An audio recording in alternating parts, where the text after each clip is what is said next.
Samajwadi party बढ़ रही है और भारतीय जनता पार्टी घटी है। नमस्कार, मैं हूं पंकज झा। आप मेरे साथ देख रहे हैं ऑफ द रिकॉर्ड। यूपी चुनाव के नतीजे आ गए हैं। योगी आदित्यनाथ फिर से मुख्यमंत्री बनने वाले हैं, ये तो सबको पता है, इसमें कोई क्यूरियोसिटी की बात नहीं है। अखिलेश यादव सब कुछ करके भी हार गए। उनके हार के बारे में भी लोग तरह तरह की एनालिसिस कर रहे हैं कि ये वजह हो सकती है हार की, ये वजह हो सकती है हार की। किसी ने 3 कारण गिना दिए, तो किसी ने 4 ने, तो किसी ने 5 ने। वो पतंग होती है ना, आप उड़ाते रहिए। पर अखिलेश यादव हारे हैं, ये सच है। अखिलेश यादव बार बार कह रहे हैं, जब वो सीतापुर के दौरे पर गए, हारने के बाद पहली बार मीडिया से बात की, तो उन्होंने ये कहा है कि बेईमानी की वजह से हम हार गए। समाजवादी पार्टी की नैतिक जीत हुई है और समाजवादी पार्टी के कार्यकर्ता नेताओं ने और जनता के सहयोग से समाजवादी पार्टी बढ़ रही है और भारतीय जनता पार्टी घटी है। या यूँ कहे कि जनता का जो समर्थन मिला है, जो परसेंटेज ऑफ वोट था, वो बढ़ गया है और हमारी समाजवादियों की सीटें भी जनता ने बढ़ा दी। ये समाजवादियों की नैतिक जीत हुई है और आने वाले समय में भारतीय जनता पार्टी घटेगी। उनका ये कहना है कि चुनाव बहुत अच्छा लड़े वो। उनके वोटों की संख्या भी बढ़ी और ये सच भी है। वोट शेयर भी बढ़ा, ये भी सच है। कहाँ 2017 में 22% के आसपास थे, इस बार 32% से ऊपर चले गए। 10% के वोट शेयर का इजाफा बहुत बड़ी बात होती है। पहले 47 विधायक थे, अब उनके 111 विधायक हैं, साथ में 14 विधायक सहयोगी दल के भी हैं। लेकिन अब जाकर ये बात सामने आ रही है कि आखिर वो कौन से कारण थे जो खुद अखिलेश यादव के एनालिसिस है, जिसकी वजह से वो दोबारा मुख्यमंत्री बनते बनते रह गए। किया तो उन्होंने सब कुछ जो करना चाहिए था और जो वो कर सकते थे, यानी छोटी छोटी पार्टियों के साथ गठबंधन करके उन्होंने सोचा था कि 2+2 4 हो जाएगा, वोट शेयर उनका बहुत बढ़ जाएगा और एक तरीके से सरकार के खिलाफ नाराजगी है, एंटी इनकम्बेंसी वेव है। बीजेपी का वोट शेयर जो पिछली बार 40% था, उससे नीचे चला जाएगा और समाजवादी पार्टी की सरकार आ जाएगी। इसीलिए तो वे और उनके समर्थक कह रहे थे 10 मार्च को आ रहे हैं अखिलेश, और अखिलेश यादव हर चुनावी मंच से कहते थे कि बीजेपी का सफाया हो रहा है। एक वीडियो भी बहुत वायरल हो रहा है, मैं ये तो थोड़ा सा आगे विस्तार से बताऊंगा, जल्दी से मैं चीज़ नहीं बता रहा हूँ कि आखिर वो कौन सा फैक्टर था जो लगता है अखिलेश यादव को कि जिसकी वजह से वो दोबारा सीएम बनते बनते रह गए। एक वीडियो की चर्चा करना चाहूँगा। जब वो सीतापुर से लौट रहे थे ना, तो वो सांड, जो अपने चुनावी मंच से हर बार सांड की बात कहते, तो कहा भी था कि सांड से मरने वालों को ना वो मुआवजा भी देंगे। तो उनका काफिला जा रहा, तो उनके काफिले के सामने ही सांड आ गया। ये वीडियो भी खूब वायरल हो रहा है। आज मैं एक चीज़ और चर्चा करूंगा कि अखिलेश यादव का ये जो फैक्टर है, वो जो कह रहे हैं कि इसकी वजह से हार गए, अगर ये चीज़ या वैसी टीम उनके पास होती तो शायद योगी आदित्यनाथ दोबारा सीएम नहीं बन पाते, अखिलेश यादव बन जाते। ऐसा भरोसा है अखिलेश यादव को। अखिलेश यादव ने सब कुछ किया, जैसा मैं पहले भी अपने कई वीडियोज में बता चुका हूँ। गठबंधन से लेकर के उन्होंने परिवार को पीछे रखा, उसके अलावा भी उन्होंने एक तरीके से जो बीजेपी के गेम था मुस्लिम पोलराइजेशन की, कि सांप्रदायिक ध्रुवीकरण हो जाए हिंदू मुसलमान, उसके चक्कर में उन्होंने अपने कई बड़े मुस्लिम नेताओं को टिकट नहीं दिया। वो सब तो किया ही, लेकिन जो नहीं किया ना, आज हम उसकी चर्चा करेंगे। और वो नहीं किया, वो उनके पास एक ऐसी टीम नहीं थी जो ग्राउंड पे जाकर ये बता सकती थी उनको कि इस सीट पर, ऐसी भी सीटें हैं जहां वो 200 वोटों से हारे, 500 वोटों से हारे, 700 वोटों से हारे। जो आंकड़े हैं चुनाव आयोग के आंकड़े, उसके मुताबिक वो 10,000 से कम वोटों के अंतर से 71 सीटें, उनके और उनके जो सहयोगी दल हैं, वो 10,000 से कम वोटों के अंतर से ऐसी 71 सीटें थी जो वो हार गए। तो 125 में अगर आप 71 जोड़ देते हैं तो ये 200 के आसपास आता है।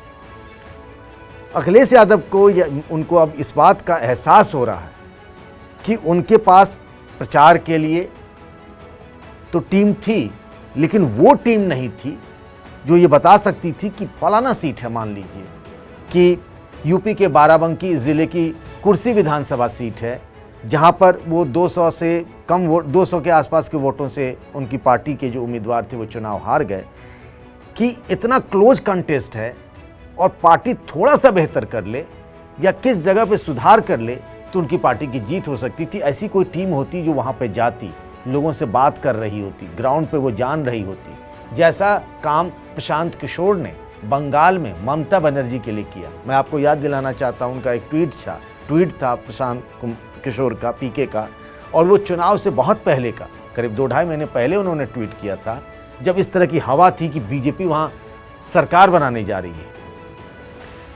ऐसा दावा किया जा रहा था बीजेपी की तरफ से। और तब प्रशांत किशोर ने ट्वीट किया था और कहा था कि बीजेपी 2.5 का आंकड़ा भी पार नहीं कर सकती, मतलब 100 तक नहीं पहुंच सकती, 99 तक तो पहुंच सकती है, 100 तक नहीं पहुंच सकती। और हुआ भी ऐसा। वो इसीलिए था कि उनके पास प्रशांत किशोर ने टीएमसी के लिए एक स्ट्रक्चर तैयार किया था।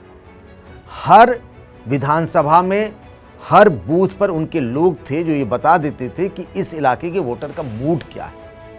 ऐसे हालात में क्या होता है ना कि जो सीटें फंसी होती हैं, जो कहा जाता है ना यूपी में, बार बार इस चुनाव में तमाम एक्सपर्ट बताते थे फलाना सीट फंसी हुई है, फलाना सीट फंसी हुई है, इसके बारे में कह नहीं सकते, ये सपा भी जीत सकती है, भाजपा भी जीत सकती है। मुझे भी कुछ ऐसी सीटें लगती थी, ऐसा हुआ भी, मैं कोई गलत नहीं था, वो एक्सपर्ट भी कोई गलत नहीं थे। ऐसी सीटों के पर अगर उन्होंने होमवर्क कर लिया होता अखिलेश यादव ने, तो शायद चुनावी नतीजे कुछ और होते। ये अखिलेश यादव की अपनी सोच, उनका ये मानना है कि अगर ये कर लिया गया होता तो शायद बात बेहतर होती। या उनका एक और चीज़ मानना है कि जिन सीटों पर बीजेपी ने अपना मैनेजमेंट कर लिया, जैसा उनका आरोप भी है कि पैसे बंटवाए गए बीजेपी की तरफ से, वहाँ पर वोट खरीदे गए, तो उसको अगर चेकमेट कर लिए होते वो, तो उन सीटों पर अगर बीजेपी को जीत नहीं मिलती तो चुनावी नतीजे उनके कुछ और होते।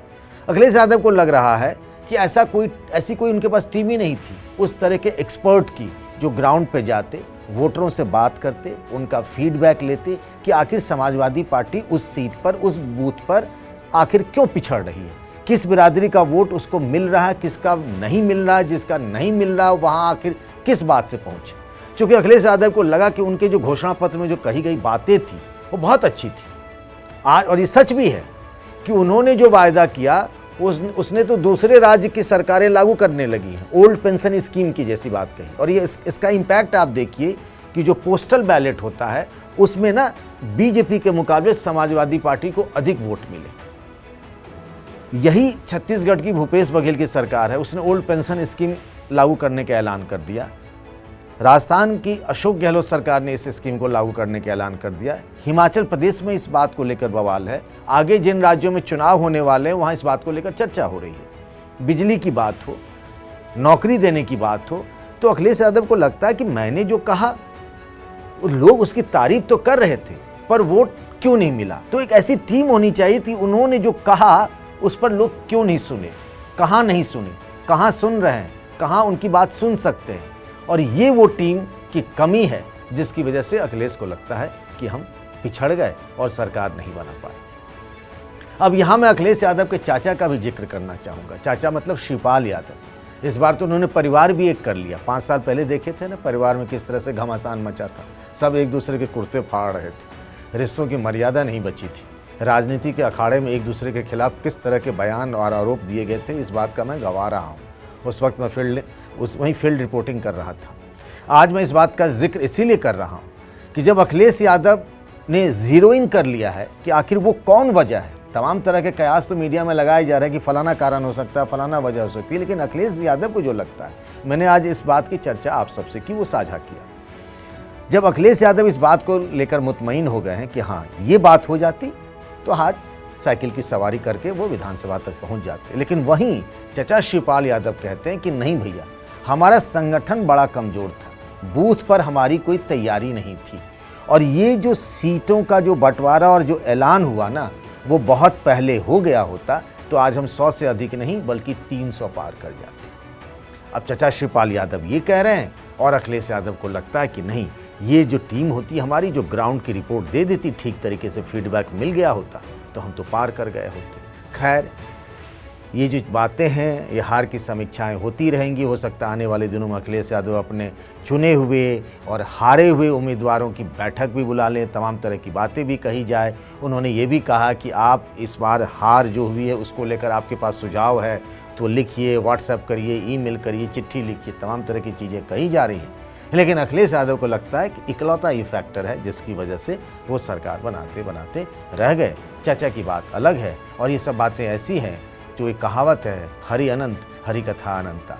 तो आने वाले वक्त में लंबे समय तक हार की वजह, हार के कारण, इफ़ेक्ट, साइड इफ़ेक्ट, कुछ लोग कुछ बातें कहेंगे, ये सब कथाएं चलती रहेंगी। तो आज के लिए बस इतना ही।